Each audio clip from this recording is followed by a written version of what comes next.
I want to welcome you to the Ask Jeff YouTube channel. Here's today's question.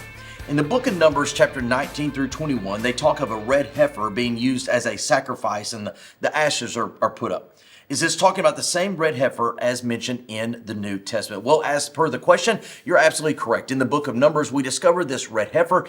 And here's the reason or the purpose for having such. The ashes that came from its being consumed were used to make the mixture of the anointing oil for the priest of the Old Testament, of the temple, etc. And that's why it's so critical. And you hear people today talk about this possibility of a red heifer to return the sacrifices to that hopeful, desired prophetic third temple that's mentioned in Revelation chapter 11. Now, you talk about it in the New Testament. It's not actually spoken of specifically in the New Testament as it is in the book of Numbers. What you discover is in the book of Hebrews exclusively speaking about the sacrifice outside of the gate. And so there's illusion. If you have that, then obviously you have pre-sacrificing. If you have pre-sacrificing, then obviously you had to have a red heifer because that's how you make the anointing oil. So there is an inference there, and people talk about Jesus being the ultimate sacrifice, priest, prophet, king, etc.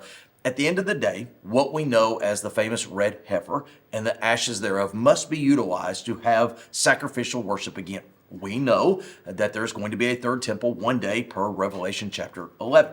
So the question becomes, in the New Testament, book of Hebrews, here's how I would approach this specific question and or issue.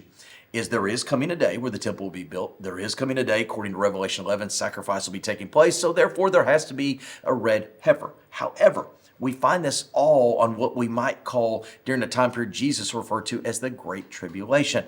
It's not a church issue that you and I live in today. So even though you hear news about the red heifer, even though there's somewhat of an illusion in the New Testament, I would not worry about it at all, because this is a concern of prophetic elements of days future and not days present, especially for what we know as the church, because you can't have two competing sacrifices, and Jesus has made the ultimate one on the cross. Great question. If you have one, send to askjeff.net. Maybe your question will be tomorrow's. Thanks for being a part of today's daily question. Now, we answer a question each and every day. Please feel free to submit a new question at askjeff.net. We may not have gotten to yours today, but we eventually will continue to be a part of this. Subscribe so you don't miss out on a question every day.